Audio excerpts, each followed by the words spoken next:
What is it that will allow me to perceive myself in my fullness, in the recognition of my already free state? What is it that will allow me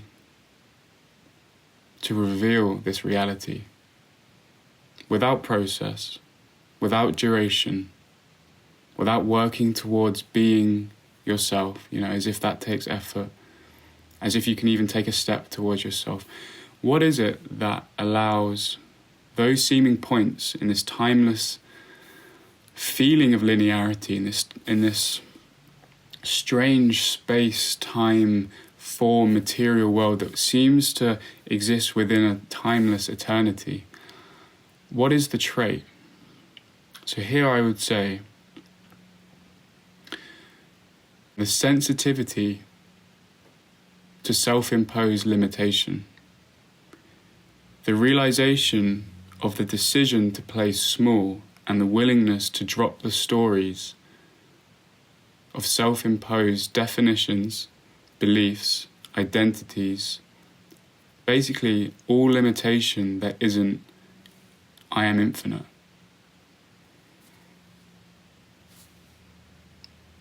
I mean, if you're going to write a book, just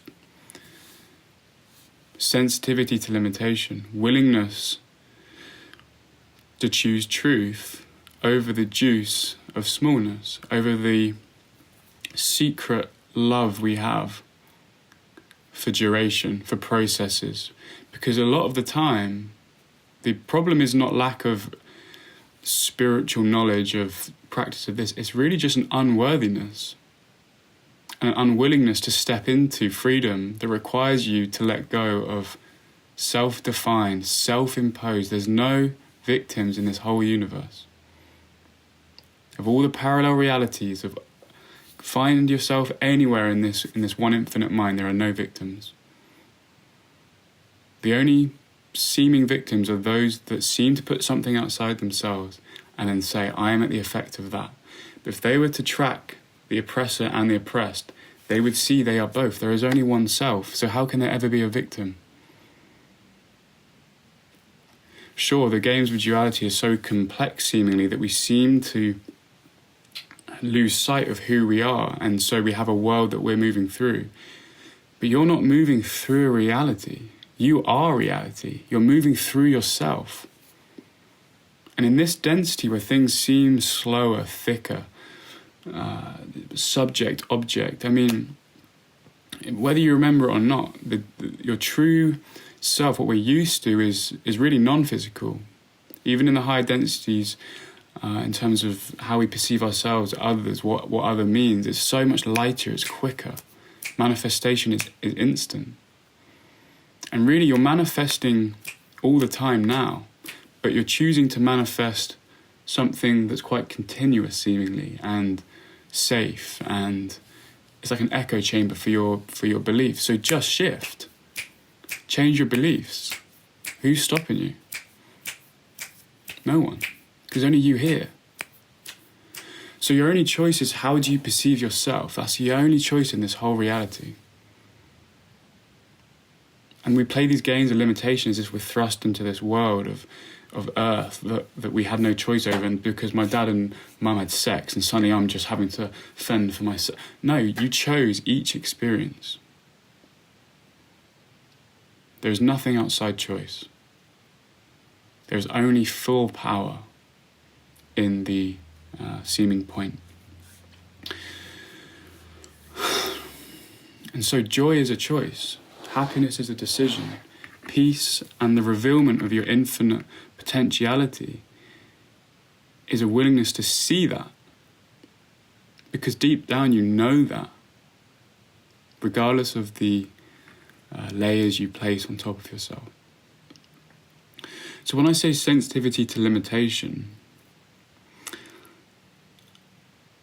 it's becoming so obvious of the contrast between what it feels like to be able to do anything. Because I don't want to create some kind of message which is like enlightenment is about like shedding everything you're not and just kind of dissolving into sameness, dissolving into some black and white grey character that just slots into reality.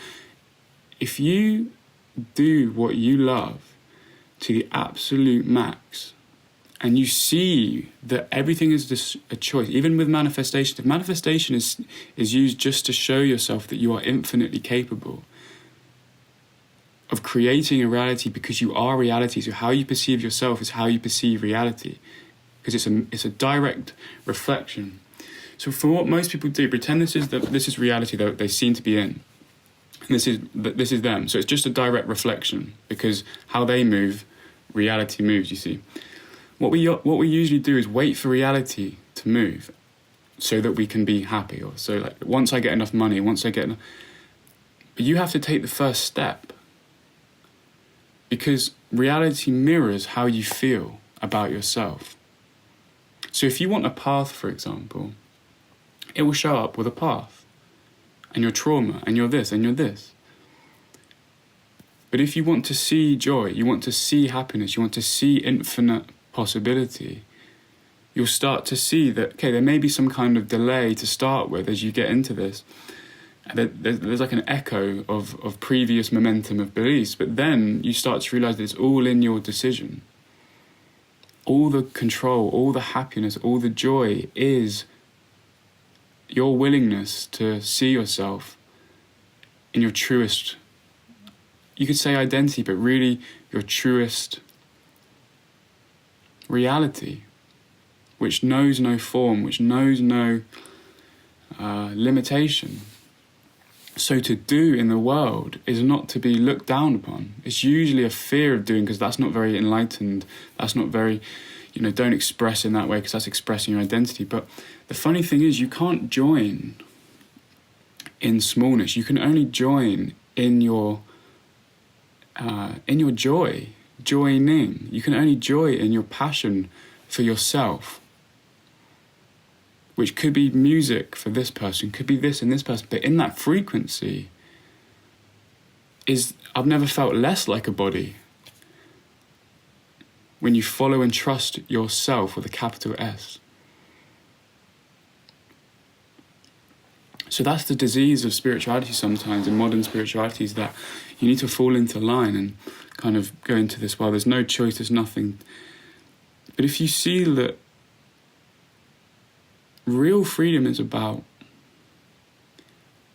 getting in touch with all the places within you, all the thoughts within you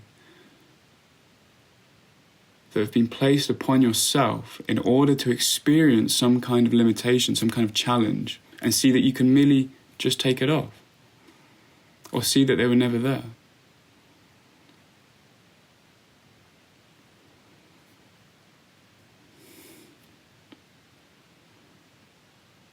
You have to make the first step. You can't wait for reality to shift, because you are the reality that shifts.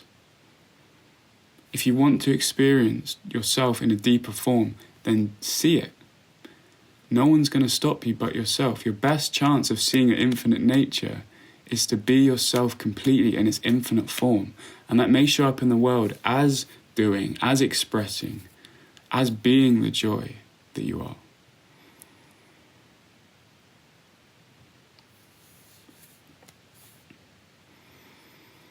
The human race is the masters of limitation, believing that you are separate.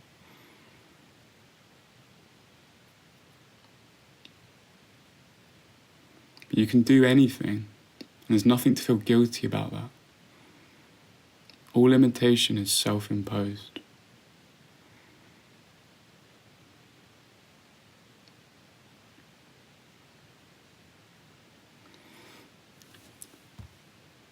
Yeah. Don't wait for the shift. Be the shift. Don't get stuck in that there's no choice, there's no doer, there's no this, there's no... It becomes exhausting. You become so sensitive to delay. That's it as well. You see the delay as a mechanism. And you see that really you're not shifting within a world that stays the same. You are shifting into new worlds, really 1 billion times a second. But we create these continuous manifestations which seem to give a continuity of experience. But you're never in the same world you shift out of. You're never meeting the same person. You're always shifting. It's always a choice, what you want to experience. Everything you experience is a choice.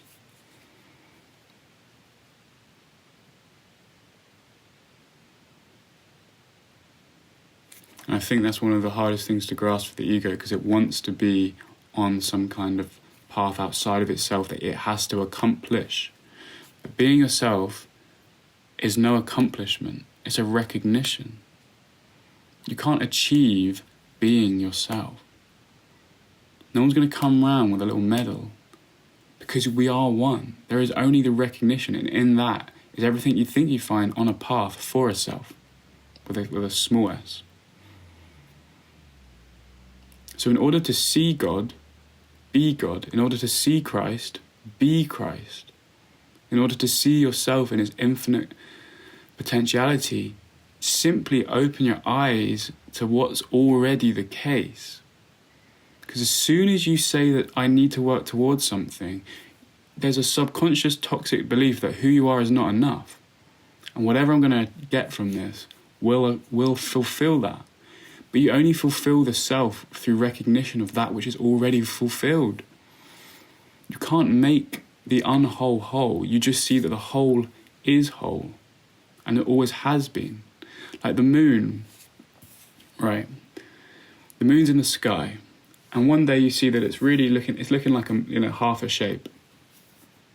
Do you really think the moon's managed to cut itself out and separate itself? When really it's just the light that's been blocked from seeing that part of the full moon that's never disjoined. So simply allow the light to shine on the fullness of you, and you'll see that it was never disjoined. It's far more efficient than trying to find other stars to glue onto it.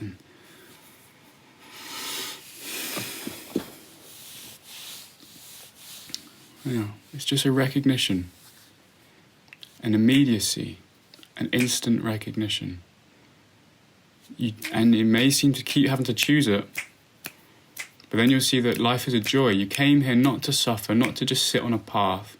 You came here to experience yourself and taste yourself and love yourself.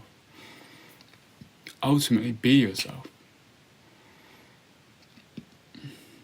But how can you be yourself if you don't know yourself as everything? Because if you try and be yourself as a limited individual, you're not being yourself, you're being an idea of yourself.